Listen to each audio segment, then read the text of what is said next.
Que a graça de Deus esteja presente na sua vida, que Jesus Cristo seja o seu pastor, Senhor e o seu Salvador, que nós possamos invocar o nome dele, Senhor Jesus, Senhor Jesus, Senhor Jesus, porque em Romanos capítulo 10, do 9 ao 13, a palavra de Deus afirma que todo aquele que invocar o nome de Jesus será salvo, que possamos receber essa salvação em nosso espírito e também na nossa alma, na nossa mente, vontade e emoção, que nós possamos receber a salvação completa que vem de Deus através de invocar o nome do nosso Senhor Jesus Cristo.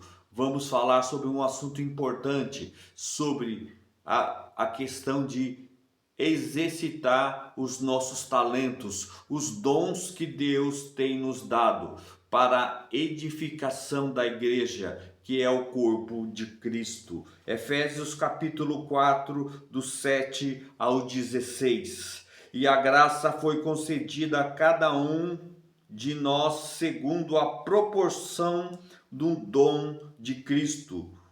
Por isso diz: quando ele subiu às alturas, levou cativo o cativeiro. O que significa levou cativo o cativeiro? Significa que Jesus Cristo venceu o poder do pecado, da morte e do diabo, tirando deles a autoridade que tinham para prender a humanidade. Levou cativo o cativeiro e concedeu dons aos homens. Ora, que quer dizer que subiu, senão que também havia descido até as regiões inferiores da terra?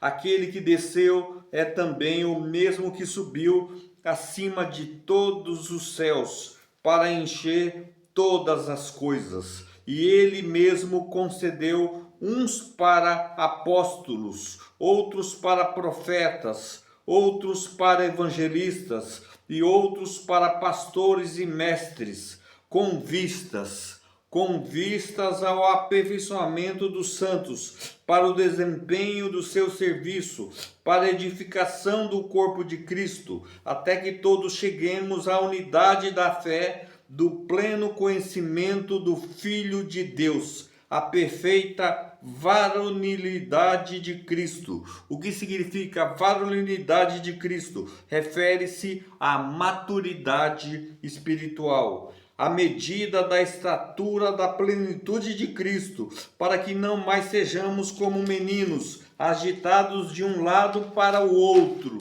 e levados ao redor por todo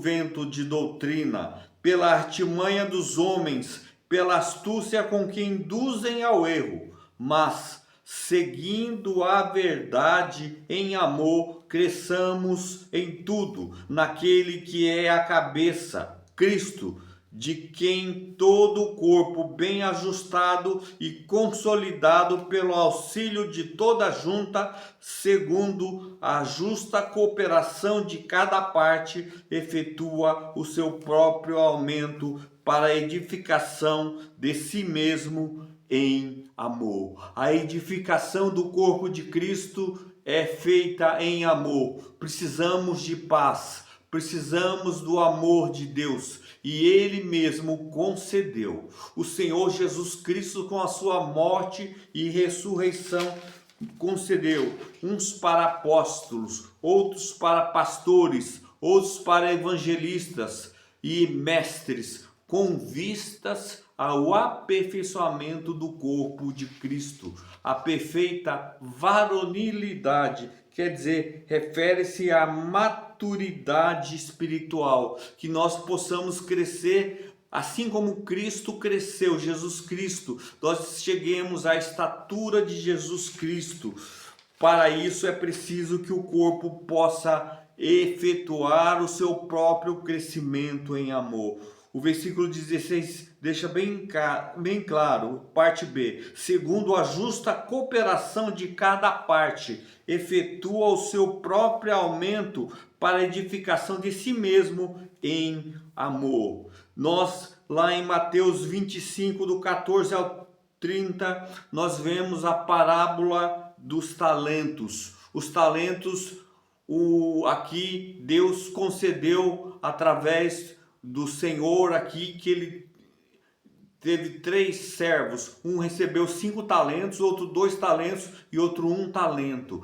O que recebeu 5 talentos multiplicou e ganhou mais 5, 10 talentos. O que tinha 2 talentos multiplicou e ganhou mais 2 talentos, ganhou 4 talentos. E o que recebera 1 talento, enterrou o talento e foi para as trevas, onde há choro e ranger de dentes. Portanto, eu quero dizer a você que nós não podemos ser como os clérigos e os leigos, aqueles que só alguns, como os bispos e padres no catolicismo, falam da palavra de Deus, têm compromisso com a palavra de Deus e os demais escutam. Não podemos seguir esse modelo. E como modelo também no cristianismo, na igreja evangélica, e que tem um pastor, tem mais alguns que falam e os outros demais ouvem.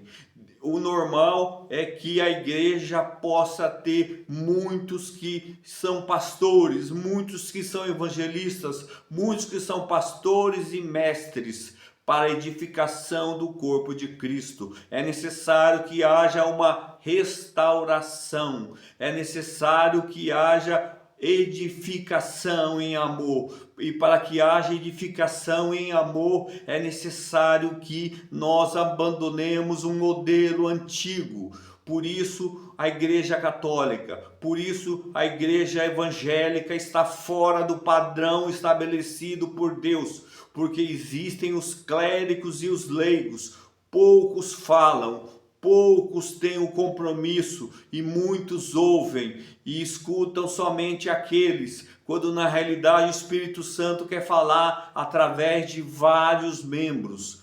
E nós vemos isso em muitos segmentos do cristianismo também. Os irmãos do ministério, só eles que falam e os demais irmãos ouvem. Não existe exclusividade para o ministério. É necessário que haja sensibilidade espiritual. É necessário que haja comunhão na palavra e que haja espaço para que mais irmãos, mais irmãs possam exercitar os seus dons.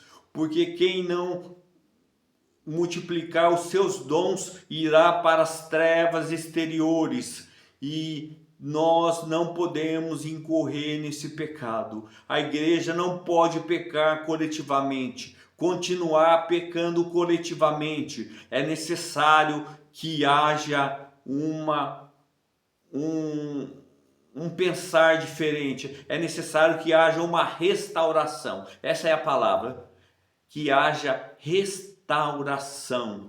Você deve reunir com aqueles que de puro coração invocam o nome do Senhor, e que haja espaço para você falar, para você profetizar, para você colocar o seu pensamento sobre a palavra de Deus exposta ali, que você tenha participação. Essa é a condição adequada para que haja edificação na igreja. De quem todo o corpo bem ajustado e consolidado pelo auxílio de toda a junta, segundo a justa cooperação de cada parte, efetua o seu próprio aumento para a edificação de si mesmo em amor. O cabeça do corpo é Jesus Cristo, e nós somos os vários membros, e nós devemos exercitar os nossos dons, os nossos talentos, para que nós não possamos ser reprovados pelo nosso Deus, em nome do nosso Senhor Jesus Cristo. Amém.